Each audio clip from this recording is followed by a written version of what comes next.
Hello नमस्कार दोस्तों, आप सभी का आपके अपने प्यारे से परिवार से अड्डा क्लासेज में बहुत बहुत स्वागत है। आज हम लेके आए हैं मॉडल टेस्ट, जो आप सबको थंबनेल स्क्रीन पे दिखाई दे रहा होगा।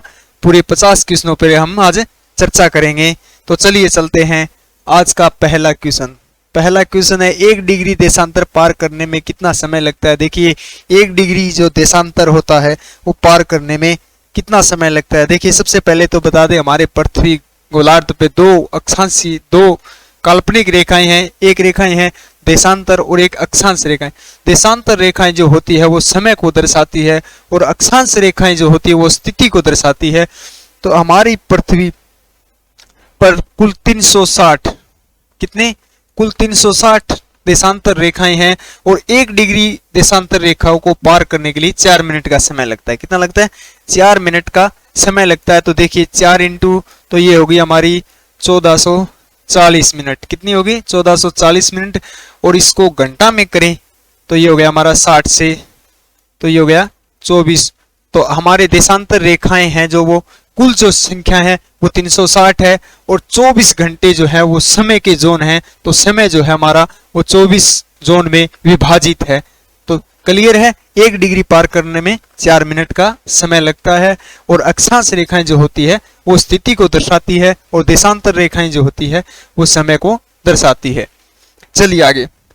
क्वेश्चन नंबर 2, चिपको आंदोलन किसने प्रारंभ किया था। देखिए सबसे पहले तो चिपको आंदोलन जो था वो जंगल और पेड़ पौधों को नष्ट होने से बचाने के लिए चलाया गया था। और ये चलाया गया था वो सुंदरलाल बहुगुण द्वारा चलाया गया था। किसके द्वारा? सुंदरलाल बहुगुण द्वारा इसको चलाया गया था। और सर्वप्रथम ये उत्तर प्रदेश राज्य से, कहां से? उत्तर प्रदेश राज्य से चलाया गया था, ये ध्यान रखें, ठीक है। और ये पेड़ पौधों को नष्ट होने से बचाने के लिए आंदोलन चलाया गया था और सुंदरलाल बहुगुण द्वारा सर्वप्रथम उत्तर प्रदेश राज्य से शुरुआत की गई थी इसकी। चलिए आगे। क्वेश्चन नंबर 3, ब्रह्मांड में विस्फोटक तारा कहलाता है। विस्फोटक जो तारा होता है वो कहलाता है, तो इसका राइट आंसर है अभिनव तारा। देखिए ब्रह्मांड में विस्फोटक तारा जो होता है वो एक विस्फोट की तरह, उसका जो तारा जो होता है उसका जीवन काल जो होता है वो पूरा होता है और उसके बाद वो विस्फोट की तरह फटता है और उसका जो मलबा होता है वो ब्रह्मांड में क्या है? फैल जाता है। तो विस्फोटक जो तारा है वो अभिनव तारा है। चलिए आगे। क्वेश्चन नंबर 4, निम्न में से कौन सा जोड़ा सही नहीं है। देखिए निम्न में से दिया गया है ए, देखिए बोकारो झारखंड। देखिए बोकारो जो है ये औद्योगिक क्षेत्र है और यह झारखंड में है, तो ये सही है। ऑप्शन बी देखिए राउरकेला, यह भी एक औद्योगिक क्षेत्र है और उड़ीसा में स्थित है। कहां स्थित है? उड़ीसा में, तो बी राइट है। दुर्गापुर पश्चिम बंगाल, देखिए दुर्गापुर है, यह भी औद्योगिक क्षेत्र है, यह भी पश्चिम बंगाल में है। ऑप्शन डी देखिए जमशेदपुर असम, ये गलत है। जमशेदपुर जो है वो झारखंड में स्थित है। जमशेदपुर जो है झारखंड राज्य में स्थित है और यह भी औद्योगिक क्षेत्र है। चलिए आगे। क्वेश्चन नंबर 5, भारत की पहली महिला राजदूत कौन बनी। देखिए पहली महिला जो राजदूत थी वो कौन बनी थी। तो पहली महिला राजदूत थी वो विजय लक्ष्मी पंडित थी। कौन थी? विजय लक्ष्मी पंडित थी। और विजय लक्ष्मी पंडित जो थी वो हमारे देश की या स्वतंत्र भारत देश के पहले प्रधानमंत्री जवाहरलाल नेहरू जो थे उनकी बहन थी। उनकी सिस्टर जो थी वो विजय लक्ष्मी पंडित थी और यह भारत की पहली महिला राजदूत बनी। और दूसरा क्वेश्चन यह ध्यान रखें, राष्ट्रसंघ की जो अध्यक्ष बनी थी, राष्ट्रसंघ की पहली महिला जो अध्यक्ष थी वो भी विजय लक्ष्मी पंडित थी। क्लियर है? चलिए आगे। क्वेश्चन नंबर 6, विश्व स्वास्थ्य दिवस कब मनाया जाता है। देखिए दिवस से रिलेटेड क्वेश्चन, दिवस राजधानी से रिलेटेड क्वेश्चन डेफिनेटली क्वेश्चन पूछा जाता है। तो विश्व स्वास्थ्य दिवस जो है वो 7 अप्रैल को मनाया जाता है और 7 मई है उसको एथलेटिक्स दिवस बनाया जाता है। क्या बनाया जाता है? एथलेटिक्स दिवस बनाया जाता है। और 5 जून को पर्यावरण दिवस बनाया जाता है, यह भी ध्यान रखें।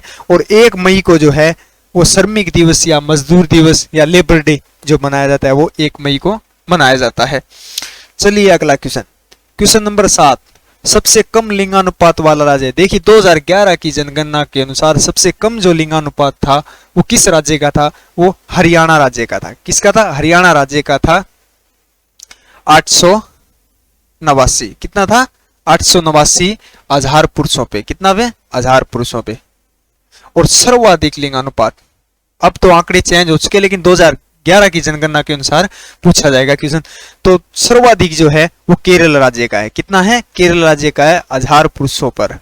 कितना है? 1084 महिलाओं की संख्या है। अब देखिए दूसरा क्वेश्चन कैसे पूछा जाता है। 2011 की जनगणना के अनुसार भारत का लिंगानुपात, पूरे भारत देश का जो लिंगानुपात है वो कितना है? वो है 943। भारत का जो लिंगानुपात है 2011 की जनगणना के अनुसार वो 943। और सर्वाधिक लिंगानुपात वाला राज्य है वो केरल 1084। और सबसे कम या न्यूनतम जो लिंगानुपात है 889 वो है हरियाणा का। चलिए आगे क्वेश्चन नंबर 8, गवर्नर बनने के लिए न्यूनतम आयु होनी चाहिए। देखिए गवर्नर बनने के लिए न्यूनतम आयु होनी चाहिए, गवर्नर, राष्ट्रपति, उपराष्ट्रपति तीनों की जो आयु होती है वो 35 वर्ष होनी चाहिए। कितनी होनी चाहिए? 35 वर्ष होनी चाहिए। और प्रधानमंत्री बनने के लिए 25 वर्ष होनी चाहिए। चलिए आगे क्वेश्चन नंबर 9, भारत का सबसे बड़ा खनिज स्रोत। देखिए भारत में सबसे बड़ा जो खनिज का जो स्रोत है वो है ईंधन, और ईंधन में मुख्यतः आता है कोयला। चलिए आगे क्वेश्चन नंबर 10, डल झील कहाँ स्थित है। देखिए डल झील जो है वो कहाँ स्थित है? डल झील जम्मू कश्मीर के श्रीनगर में स्थित है। कहाँ स्थित है? जम्मू कश्मीर के श्रीनगर में स्थित है। और एक बात यह ध्यान रखें, डल झील को श्रीनगर का गहना कहा जाता है। श्रीनगर का गहना किस झील को कहा जाता है? तो श्रीनगर का गहना जो है वो डल झील को कहा जाता है। और ये श्रीनगर में स्थित है, जम्मू कश्मीर में। क्लियर है? चलिए आगे क्वेश्चन नंबर 11, पुलित्जर पुरस्कार किस क्षेत्र में प्रदान किया जाता है। देखिए पुलित्जर जो पुरस्कार होता है वो किस क्षेत्र में दिया जाता है? तो यह पत्रिका क्षेत्र में दिया जाता है, पत्रकार क्षेत्र में दिया जाता है। और यह पुरस्कार जो है वो अमेरिका का सर्वोच्च पुरस्कार है, सर्वोच्च। चलिए आगे क्वेश्चन नंबर 12, निर्मल हृदय के उपनाम से किसे जाना। देखिए निर्मल हृदय के नाम से किस व्यक्ति को जाना जाता है? तो निर्मल हृदय के नाम से मदर टेरेसा को जाना जाता है। किसको जाना जाता है? मदर टेरेसा को जाना जाता है। और मदर टेरेसा जो थी वो भारत की पहली महिला नोबेल पुरस्कार विजेता, तो पहली महिला जो नोबेल पुरस्कार जिन्होंने प्राप्त किया था भारत की, वो कौन थी? मदर टेरेसा थी। और कब मिला इनको? इनको मिला था 1989 में। कब मिला था? ये ध्यान रखिए 1989 में नोबेल पुरस्कार मिला था। भारत की पहली महिला थी। और भारत के पहले पुरुष जो थे वो थे रविंद्रनाथ टैगोर। भारत के पहले पुरुष जो थे वो थे रविंद्रनाथ टैगोर, जिनको 1913 में दिया गया था। किस में दिया गया था? 1913 में दिया गया था। देखिए वो ऑप्शन पे चर्चा करते हैं। लता मंगेशकर, लता मंगेशकर को कहा जाता है सबर कोकिला। लता मंगेशकर को सबर कोकिला कहा जाता है। और सरोजिनी नायडू जो है इनको भारत का कोकिला या भारत का बुलबुल कहा जाता है, ध्यान रखें। और मेरी कॉम जो थी इनको सुपर मोम के नाम से जाना जाता था। क्लियर है? चलिए आगे क्वेश्चन नंबर 13, अकबर के दरबार में सर्वश्रेष्ठ संगीतकार कौन थे। देख अकबर के दरबार में संगीतकार जो थे वो सर्वश्रेष्ठ संगीतकार जो कौन थे वो थे तानसेन। कौन थे?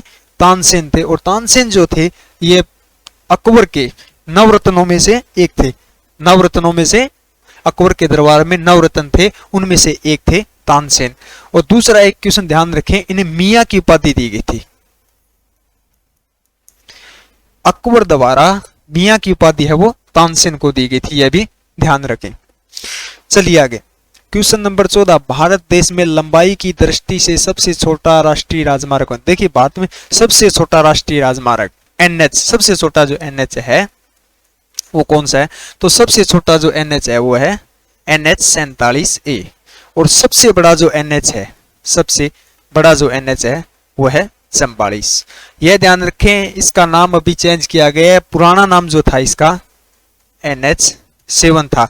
दोनों ऑप्शन में नहीं मिलेगा, एक ही मिलेगा, या तो NH44 मिलेगा या NH7। तो सबसे बड़ा NH44 या NH7 और सबसे छोटा जो है 47NA। चलिए आगे क्वेश्चन नंबर 15, सनी डेज पुस्तक के लेखक कौन है। देखिए सनी डेज पुस्तक जो है उसके लेखक कौन है? सनी डेज पुस्तक के लेखक वो है सुनील गावस्कर। कौन है? सुनील गावस्कर है।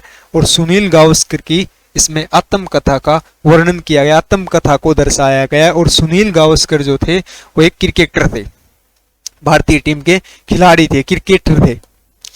चलिए आगे, क्वेश्चन नंबर 16, मोमबत्ती का जलना परिवर्तन कहलाता है। देखिए क्वेश्चन थोड़े सा चेंज करने से क्वेश्चन का जो आंसर चेंज हो जाएगा। यहाँ लिखा है मोमबत्ती का जलना, अगर क्वेश्चन में लिखा हुआ मोमबत्ती का पिघलना, तो मोमबत्ती का पहले समझेंगे जलना परिवर्तन जो है वो रासायनिक परिवर्तन है। रासायनिक परिवर्तन वो होता है जो किसी पदार्थ को उसी अवस्था में परिवर्तन न किया जाए, अलग अवस्था में जो परिवर्तन होता है। जैसे मोमबत्ती का जलना है वो रासायनिक परिवर्तन, रासायनिक मोमबत्ती जलती है, जलने के बाद वो कार्बन डाइऑक्साइड में परिवर्तन होती है, तो अलग अवस्था में परिवर्तन जो होती है, नए पदार्थ का जो निर्माण करती है, उसको रासायनिक परिवर्तन कहते हैं। और भौतिक परिवर्तन, देखिए भौतिक परिवर्तन वो होता है जो उसी पदार्थ को बार बार उसी अवस्था में परिवर्तन किया जा सकता है। जैसे उदाहरण के तौर पे बर्फ का बनना, पानी है, पानी से बर्फ में परिवर्तन, बर्फ से फिर वापिस पानी में और पानी से फिर बर्फ में, तो उसको कहते हैं भौतिक परिवर्तन। अब देखिए यहाँ लिखा होता मोमबत्ती का पिघलना, तो मोमबत्ती का जो पिघलना है वो माना गया है कि भौतिक परिवर्तन है, लेकिन मुख्यतः उसे रासायनिक परिवर्तन ही माना गया है। तो अच्छे लेवल का जो एग्जाम होता है उसमें आता है ये कि मोमबत्ती का जो पिघलना है उसमें मिलेगा आपको रासायनिक परिवर्तन, और अपने जो लेवल पे जो एग्जाम होगा उसमें भौतिक परिवर्तन ही अपना राइट आंसर होगा, मोमबत्ती का पिघलना। यहाँ जलना लिखा हुआ है, ठीक है, क्योंकि मोम पिघलता है। चलिए आगे, क्वेश्चन नंबर 17, शुद्ध जल होता है। देखिए शुद्ध जल जो होता है वो उदासीन होता है, शुद्ध जल जो होता है उदासीन होता है। और उदासीन जो होता है, कोई भी विलयन उदासीन होता है, तो उदासीन का जो पीएच मान होता है वो 7 होता है। उदासीन का कितना होता है? 7 होता है। तो शुद्ध जल जो है वो उदासीन होता है और उसका पीएच मान 7 होता है। और सर्वाधिक जो शुद्ध जल जो होता है वो वर्षा का होता है, सर्वाधिक शुद्ध जल जो होता है वो वर्षा का होता है, ये भी ध्यान रखें। चलिए आगे, क्वेश्चन नंबर 18, भाप से हाथ अधिक जलता है अपेक्षाकृत उबलते पानी से। गर्म पानी से ज्यादा हाथ जो है भाप से जलता है, क्योंकि भाप के अंदर गुप्त ऊष्मा पाई जाती है। क्या होती है? गुप्त ऊष्मा होती है। तो इसका राइट आंसर ए होगा। चलिए आगे, क्वेश्चन नंबर 19, सूर्य की ऊर्जा का स्रोत। देखिए सूर्य की जो ऊर्जा होती है उसका स्रोत है वो नाभिकीय संलयन। ऊर्जा का जो स्रोत है नाभिकीय संलयन है। और यह भी ध्यान रखें, क्वेश्चन 2019 एग्जाम में पूछा गया था सूर्य क्या है, तो ऑप्शन में थे ग्रह, उपग्रह, तारा। तो सूर्य एक तारा है, ठीक है। चलिए आगे, क्वेश्चन नंबर 20, निम्न में से अदिश राशि। देखिए निम्न में से कौन सी राशि, एक राशि जो है वो अदिश राशि है। तो विद्युत धारा है वो अदिश राशि है, वेग जो है सदिश राशि है, ये भी ध्यान रखें। और बल भी सदिश राशि है और त्वरण भी सदिश राशि, ये तीनों जो राशि है वो सदिश राशि है। और विद्युत धारा जो है एक अदिश राशि है। चलिए आगे, क्वेश्चन नंबर 19, नींबू में कौन सा अम्ल पाया जाता है। देखिए नींबू में जो अम्ल पाया जाता है वो कौन सा अम्ल पाया जाता है? नींबू में साइट्रिक अम्ल पाया जाता है। कौन सा अम्ल पाया जाता है? साइट्रिक अम्ल पाया जाता है। और यह भी ध्यान कि लैक्टिक अम्ल जो होता है वो दही में पाया जाता है। किसमें? दही में। दही में कौन सा अम्ल पाया जाता है? लैक्टिक अम्ल पाया जाता है। फार्मिक अम्ल जो होता है वो मधुमक्खी के डंक में पाया जाता है। मधुमक्खी के डंक में जो है फार्मिक अम्ल पाया जाता है। और टार्ट्रिक जो अम्ल होता है वो मुख्यतः अंगूर में पाया जाता है। क्लियर है? साइट्रिक अम्ल जो है नींबू में पाया जाता है और लैक्टिक अम्ल दही में, और फार्मिक अम्ल जो है वो मधुमक्खी के डंक में पाया जाता है। और टार्ट्रिक जो अम्ल होता है वो अंगूर में पाया जाता है।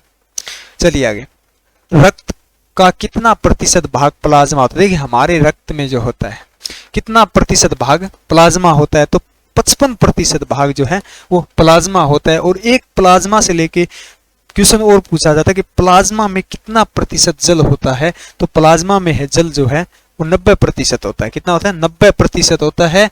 ऑप्शन में आपको ऐसे मिलेगा, ऐसे नहीं मिलेगा, 90 भी मिलेगा और 92। तो 90 से 92 माना जाता है, तो 90 भी हो सकता है और 92 भी, एक ही मिलेगा ऑप्शन में, ठीक है। 90 या 92 या दोनों साथ मिलेंगे, 90 या 92%। क्लियर है? चलिए आगे, क्वेश्चन नंबर 23, पृथ्वी के लिए पलायन वेग का मान होता है। देखिए पृथ्वी का पलायन वेग बोलते हैं, पृथ्वी का पलायन वेग जो है वो कितना होता है? तो पृथ्वी का जो पलायन वेग है वो होता है 11.2 किलोमीटर प्रति सेकंड। और इसके साथ ये ध्यान रखिए, चंद्रमा जो है, चंद्रमा का पलायन वेग है वो होता है 2.37 किलोमीटर प्रति सेकंड जो है वो चंद्रमा का पलायन वेग और पृथ्वी का 11.2 किलोमीटर प्रति सेकंड है। चलिए क्वेश्चन नंबर 24, निम्न में से चांदी का अयस्क है। देखिए चांदी का जो अयस्क होता है वो क्या है, तो होरन सिल्वर जो है वो चांदी का अयस्क है। और ये भी ध्यान रखिए पायराइट्स जो है वो तांबे का है, पायराइट्स जो है वो तांबे का अयस्क है। और सिनेबार जो है वो पारा का अयस्क है, सिनेबार जो है वो पारा का अयस्क है। और पायराइट्स जो है वो तांबे का अयस्क है। और होरन सिल्वर जो है वो चांदी का अयस्क है। और पारा, ये ध्यान रखिए पारा एक द्रवित धातु है जो द्रव अवस्था में पाई जाती है। चलिए आगे क्वेश्चन नंबर 25, कोशिका का शक्ति केंद्र किसे कहा जाता है। देखिए कोशिका का शक्ति केंद्र या कोशिका का शक्ति गृह या कोशिका का पावर हाउस किसे कहा जाता है, तो माइटोकॉन्ड्रिया को कहा जाता है। किसको कहा जाता है, माइटोकॉन्ड्रिया। ये ध्यान रखें, कोशिका का शक्ति गृह लिखा हुआ मिल सकता है, शक्ति केंद्र भी मिल सकता है, या कोशिका का पावर हाउस। चलिए आगे क्वेश्चन नंबर 26, विद्युत प्रतिरोध का एसआई मात्रक है। देखिए विद्युत प्रतिरोध जो इकाई होती है उसका जो एसआई मात्रक है वो ओम होता है। क्या होता है, ओम होता है। और न्यूटन जो मात्रक होता है आप सबको पता ही है, बल का होता है। और जूल जो है वो कार्य का होता है, जूल जो है वो कार्य का होता है। और पास्कल जो है वो दाब का होता है। किसका, दाब का एसआई मात्रक पास्कल होता है। चलिए क्वेश्चन नंबर 27, हाइड्रोफोबिया रोग होता है। देखिए हाइड्रोफोबिया जो रोग है वो देखिए जीवाणु जनित होता है या कवक द्वारा या विषाणु द्वारा। तो हाइड्रोफोबिया रोग जो है वो कुत्ते के काटने से होता है, कुत्ते के लार से ये फैलता है, तो विषाणु द्वारा होता है, विषाणु जनित रोग है। चलिए आगे क्वेश्चन नंबर 28, मानव मस्तिष्क में कितने नीले होते हैं। मानव मस्तिष्क में 4 नीले होते हैं। चलिए आगे क्वेश्चन नंबर 29, मानव शरीर का सबसे बड़ा अंग। मानव शरीर का सबसे बड़ा जो अंग होता है वो त्वचा होता है। क्या होता है, त्वचा होता है। और त्वचा जो होती है वो 3 प्रकार की होती है। कितने प्रकार की होती है, त्वचा जो है वो 3 प्रकार की होती है। एक क्वेश्चन पूछा जाता है त्वचा से रिलेटेड कि त्वचा की ऊपरी परत को क्या कहते हैं, तो त्वचा की ऊपरी परत को एपिडर्मिस कहते हैं। एपिडर्मिस परत जो होती है त्वचा की ऊपरी या बाहरी परत होती है। उसके बाद आती है मध्य परत। मध्य परत जो होती है वो डर्मिस कहते हैं। मध्य परत को क्या कहते हैं, दूसरी जो परत होती है दूसरे नंबर उसको डर्मिस कहते हैं, जो सबसे मोटी परत होती है। और तीसरे नंबर पे या सबसे नीचे की जो परत होती है वो हाइपोडर्मिस होती है। तो त्वचा की है 3 प्रकार की परत है, एक ही पूछी जाती है, बस सबसे ऊपर वाली परत पूछी जाती है कि क्या कहते हैं, तो उसको एपिडर्मिस कहते हैं। और दूसरा ये ध्यान रखें मध्य परत है वो डर्मिस कहते हैं। और ये सबसे पतली परत होती है वो एपिडर्मिस, ऊपरी परत या बाहरी परत। चलिए आगे, मानव चेहरा कितने हड्डियों से बना। देखो मानव जो चेहरा है, हमारा जो चेहरा है वो कितनी हड्डियों से मिलकर बना होता है, तो वो 14 हड्डियों से मिलकर बना होता है। चलिए भाग से मैथ 31 नंबर क्वेश्चन है, tan 40 डिग्री का मान होता है। देखिए tan 40 डिग्री का जो मान होता है आप सबको पता ही है, 0 होता है, 0 होता है। क्वेश्चन नंबर 32, एक बिंदु पर सभी कोणों का योग होता है। देखिए एक बिंदु जो होता है उस पे कोणों का जो योग जो मान होता है वो कितना होता है, वो 360 होता है। योग जो होता है बिंदु पर बने सभी कोणों का जो योग है वो 360 होता है। चलिए आगे क्वेश्चन नंबर 3, 2000 पर 7% दर से 3 वर्ष का साधारण ब्याज करो। देखिए क्वेश्चन बिल्कुल सरल आसान ही पूछे जाते हैं, बस संख्या चेंज की जाती है, बिल्कुल बेसिक पूछा जाता है। क्योंकि जो ट्रेडमैन जो होती है 10वीं लेवल पे जो होता है और जीडी जो होता है ये 10th लेवल पे ही होता है, तो बिल्कुल बेसिक पूछा जाता है। तो 2000 रुपए की जो राशि है तो इसको हम करेंगे मूलधन, मूलधन इनटू दर इनटू समय बटे 100। तो मूलधन हमारा कितना है 2000, दर कितनी है 7% और समय कितना है 3 वर्ष इंटू 100। 2 0 से 2 0, 7 21 और 20 से इंटू, तो ये हो गया हमारा 42 यानी 420। कितना हो गया 420, तो 420 देखिए ऑप्शन नंबर सी राइट होगा। चलिए आगे क्वेश्चन नंबर 34, 3 का स्क्वायर को हल करो। देखिए जो 3 का स्क्वायर होता है इसका मतलब है 3 इंटू 3, तो 3 तिया 9, तो राइट आंसर डी। चलिए आगे, ये ध्यान रखें, यहाँ 3 दे दिया, 4 दे देंगे, 6 दे देंगे, 9 दे देंगे, 9 से ज्यादा नहीं देंगे। चलिए आगे, क्वेश्चन नंबर 35, 3.3 भाग 1.75 प्लस 6.4 बराबर कितना होगा। देखिए सबसे पहले इस कंडीशन में सबसे पहले जो होता है वो ब्रैकेट हल होता है, ब्रैकेट हल के बाद भाग होता है और भाग के बाद गुणज होता है और गुणज के बाद पहले से हम प्लस करें या माइनस 1 कर सकते हैं। ठीक है, तो सबसे पहले भाग हल होता है। तो ये देखिए पहले इसको हल करेंगे, 1.75 को 3.3 से भाग देंगे तो ये आएगा 2, कितना आएगा 2, फिर ये हो गया प्लस 6.4 तो कितना हो गया 8.4। देखिए 8.4 सी ऑप्शन राइट होगा। चलिए आगे, 30 लड़कों की औसत आयु 14 वर्ष है। 30 लड़के जो है उनकी औसत आयु 14 वर्ष है। जब अध्यापक की आयु शामिल, मतलब एक अध्यापक को और शामिल किया जाता है तो औसत आयु 15 वर्ष हो जाती है। अध्यापक को शामिल करने के बाद 14 वर्ष से आयु 15 वर्ष हो जाती है। कक्षा अध्यापक की आयु कहती है, मतलब अध्यापक की आयु बताए। देखिए 30 लड़के हैं, उनकी औसत आयु है 14, इंटू करेंगे तो 14 इंटू 14 थी 42, 420। उसके बाद 15 वर्ष एक अध्यापक जो है, पहले 30 से प्लस एक अध्यापक और ऐड हो गया, कितने हो गए 31 इंटू कितने वर्ष 15 वर्ष होती है तो 15 एकम 15, 5 हासिल 1, 15 थी 45 और 1 46, यानी 465 हो गई 420 से। तो 420 से 465 घटाएंगे तो यह आ जाएगा हमारा 45 वर्ष, मतलब 45 वर्ष आयु है इनकी। चलिए आगे, क्वेश्चन नंबर 37, सोनू का वेतन सलीम के वेतन से 50% अधिक है। यदि सोनू की आय 300 है तो सलीम की आय ज्ञात हो। देखिए सोनू का वेतन जो है वो सलीम के वेतन से 50% अधिक है, तो 50 मतलब 150% अधिक है। यदि सोनू की आय 300 है, देखिए सोनू की जो आय है कितनी है 300 है, तो भाग 100 कर देंगे, प्रतिशत से प्रतिशत हट जाएगा तो इसको 1 0 से 1 0 और इसको कर देंगे 15, इसको 5 और इसको 3, तो 15 थी 45, 450, तो राइट आंसर सी होगा। चलिए आगे, 144 किलोमीटर को मीटर प्रति सेकंड में, तो देखो ये मीटर यहाँ ज्यादातर यही पूछेगा, रेलगाड़ी से रिलेटेड क्वेश्चन यही पूछेगा। यहाँ 172 दे देगा, 180 को मीटर में, मीटर प्रति सेकंड को मीटर प्रति घंटा में बदलो या इस तरीके से।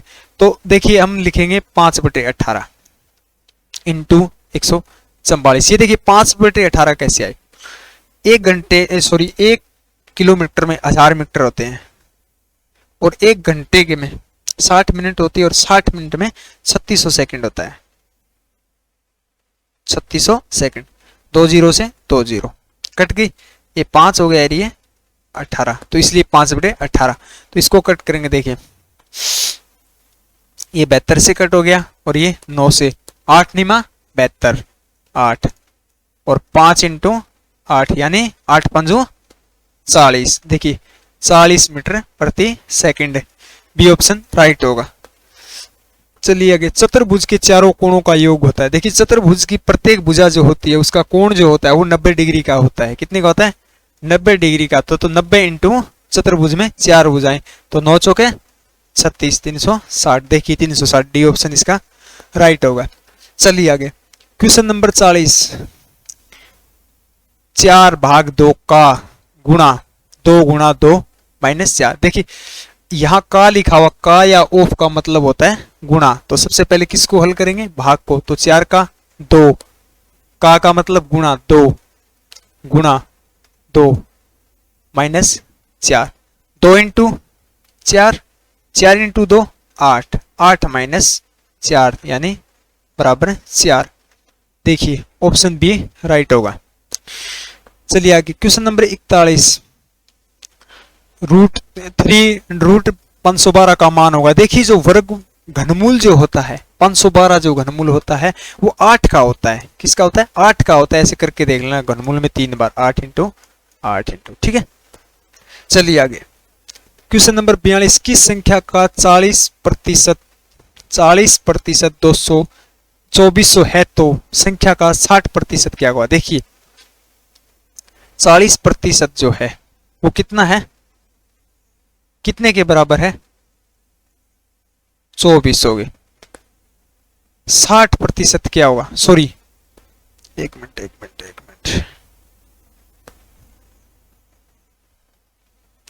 2400 जो है 2400 है वो कितने प्रतिशत के बराबर है, 40%। जो 2400 है वो 40% तो है, कितना पूछा 60%, इंटू कर देंगे 60%। पर आप सबको पता है प्रतिशत से प्रतिशत हट जाएगा, तो इसको काटेंगे 4 से, 4 से, इसको 3 से, इसको 2 से, और 2 से 2400 काटेंगे आ जाएगा 1200, 1200 इंटू 3 ये हो गया 3600, ऑप्शन बी। तो 60% जो होगा वो 3600 होगा और 40% है वो 2400 होगा। देखिए क्वेश्चन नंबर, बेलन का आयतन निकालने का सूत्र। देखिए बेलन का आयतन ज्ञात करने का जो सूत्र होता है वो पाई आर स्क्वायर एच होता है। पाई का मान जो आप सबको पता है 22/7 और आर त्रिज्या स्क्वायर और एच ऊंचाई। चलिए आगे क्वेश्चन नंबर 45, यदि 10 आदमी एक काम को 30 दिन में पूरा कर लेते हैं तो 15 आदमी उसी काम को कितने दिन में पूरा करेंगे। देखिए इस कंडीशन में सबसे पहले पूरे काम को ज्ञात करना है, तो 10 आदमी जो है वो 30 दिन में पूरा करते हैं। टोटल काम निकालना, सबसे पहले 10 आदमी जो थे और 30 दिन में पूरा, तो टोटल काम जो है वो कितना हो गया, 300 काम हो गया। टोटल काम क्या हो गया, 300 काम हो गया। फिर देखिए उसी काम को, मतलब यानी कि 300 काम को 15 आदमी, मतलब उसी काम को 15 आदमी जो है वो कितने दिन में करेंगे, तो ये हो गया 20 दिन। तो 15 आदमी क्या है 20 दिन में करेंगे। देखिए ऑप्शन में नहीं है, कोई बात नहीं, मिस टाइप हो गया, तो 20 दिन, ठीक है। चलिए आगे 45, किसी बाहरी बिंदु से वृत्त पर कितनी स्पर्श रेखाएं खींची जा सकती है। किसी बाहरी बिंदु से देखिए ये वृत्त है, ये केंद्र हो गया, बाहरी बिंदु माना कि ये बिंदु है, इसको रखते हैं P, इससे स्पर्श रेखा देखिए,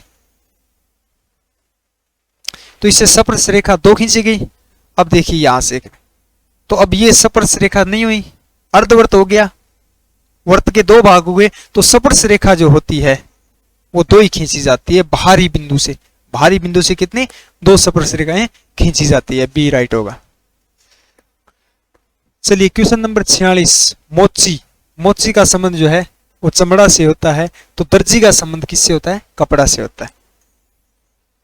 चलिए क्वेश्चन नंबर 47, एक कोड रील RAIL को 5796 में लिखा जाता है, टैप TAP को 3748 लिखा जाता है, तो पेड़ PAIR को क्या लिखा जाएगा। देखिए R जो है, R को 5 लिखा गया है, A को 7 लिखा गया है, I को 9 लिखा गया है और L को 6 लिखा गया है। यहां देखिए T को 3 लिखा गया है, A को जो है वो 7 लिखा गया है और P जो है उसको 4 लिखा गया और E को 8 लिखा गया है। फिर पूछा है P, पेड़, P देखिए P को क्या लिखा गया है, P को लिखा गया P यहाँ पे उसमें नहीं है, तो P को लिखा गया 4। सबसे पहले 4 देखिए किस में है, 4 इन 2 में 4 है, तो ये दोनों ऑप्शन कट हो गए। अगला देखिए आगे फिर कहते हैं A देखिए A यहाँ पे भी है और A यहाँ पर भी है, तो A को क्या लिखा गया है, A को 7, यहाँ क्या लिखा गया A को 7, तो 7 देखिए दोनों में है, दोनों कंटिन्यू ऑप्शन चल रहे हैं। फिर देखिए I जो है I 9 लिखा गया है, इसमें I नहीं है, तो 9 देखिए किस में, तो 9 इसमें, तो राइट आंसर ये होगा, ये कट हो जाएगा।